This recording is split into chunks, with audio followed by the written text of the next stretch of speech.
other topics with the Republican presidential candidate, Senator Rand Paul of Kentucky. Senator, thanks very much for joining us. Thank you. The U.S. And its allies, they're continuing airstrikes against Islamic State, ISIS targets in Iraq and Syria. If you were elected president, would you continue to participate in those kinds of airstrikes? The first thing I would do is obey the Constitution. I think what President Obama is doing is unconstitutional.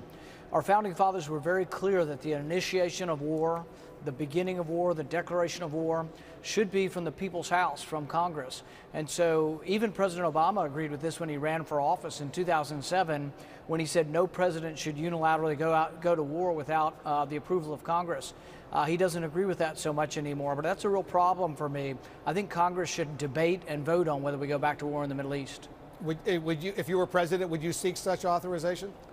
I wouldn't send boots on the ground. I'm against sending the sons and daughters of America back over there. I think the last war in Iraq actually made it more chaotic and made us less safe. So I think if we want to be safer as a country and safer as a people, I don't think sending 500,000 troops back into there is a good idea, nor do I think sending 50 is. In fact, I think if you're going to war, sending 50 people to war at a time is sort of a recipe for being surrounded and somehow having a disaster on your hands. So I would never put underwhelming force. If we went to war and there was a declaration of war, I would put overwhelming force. I wouldn't mess around. Let's talk about some other issues. President Obama says he will order federal employers to ban the box, as it's called. That's the box which asks job applicants if they have a criminal felony record on job applications. He says it makes it way too difficult for prisoners who've served their time and they want to start all over and get a job with the federal government. Are you with him on that?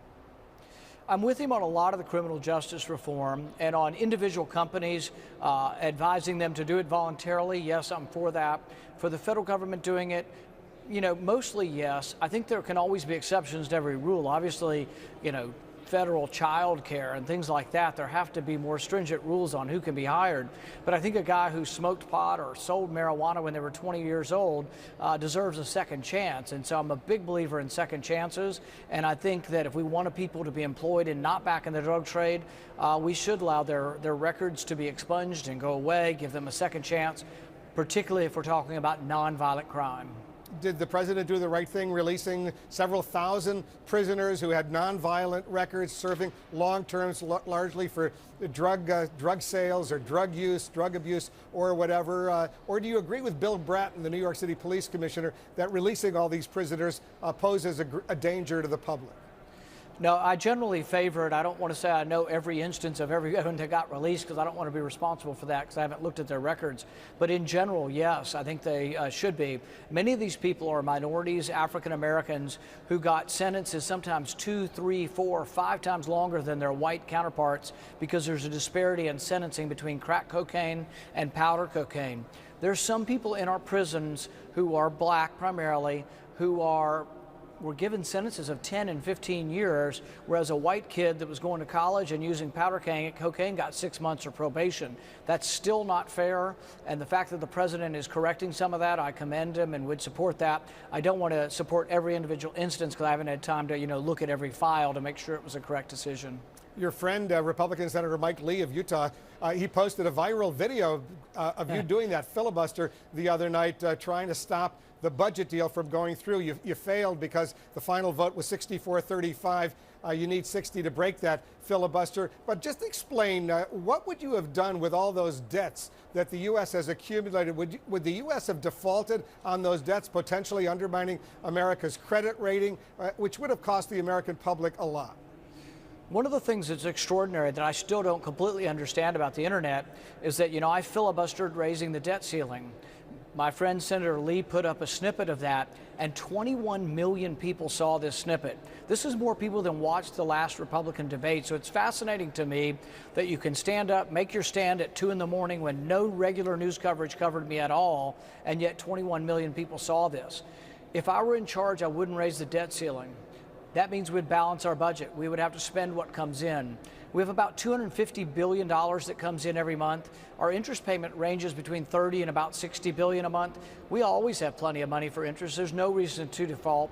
In fact, I have a bill that specifically says we should pay the interest. We should pay Medicare, Social Security, soldiers' salaries, and Veterans Affairs all as a priority, and then we should debate. We should have a long, drawn-out debate on whether or not we should reform our government. But I think it's irresponsible to raise the debt ceiling and also raise the spending caps. We went in exactly the wrong direction, and I've been traveling the country. I've not met a Republican yet who supports raising the debt ceiling and raising spending at the same time.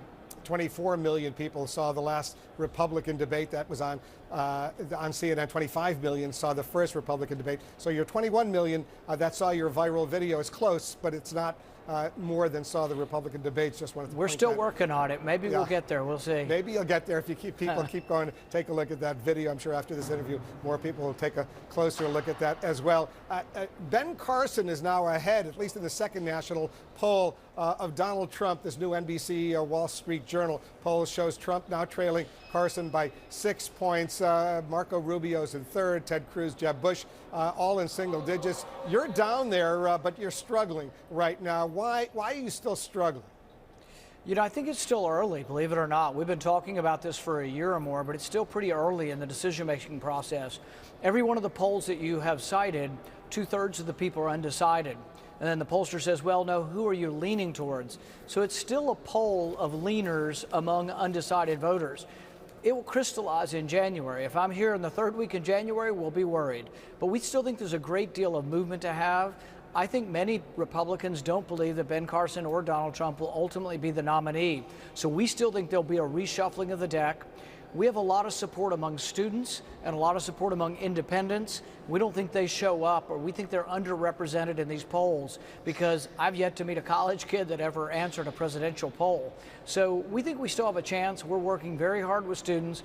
Also, I think I represent a position that isn't represented by anyone else in the field, in that I'm not going to send us back to war in Iraq. And I'm the only Republican saying we won't go back to war in Iraq. I'm the only Republican saying, you know what, if you are really a fiscal conservative, you've got to save money on the military side and on the domestic welfare side. And very quickly, we're out of time, but is it true you don't want a moderator or moderators at these Republican presidential debates? Not exactly true. I just suggested it as an alternative. I think it might be an interesting debate to put 5 candidates around the table and then put another 5 candidates around the table and let them have an hour-long discussion, but let each of them speak their mind. For example, we all have tax plans, and I had to really bully my way in to get 30 seconds to present my tax plan, and I was the first one out there with a flat tax that gets rid of the entire tax code and gets rid of the IRS, and I want to be part of that discussion. And because we do too many gotcha questions, we don't get a chance for a full discussion, I think, of the issues. Rand Paul, thanks very much for joining us. Thanks, Wolf.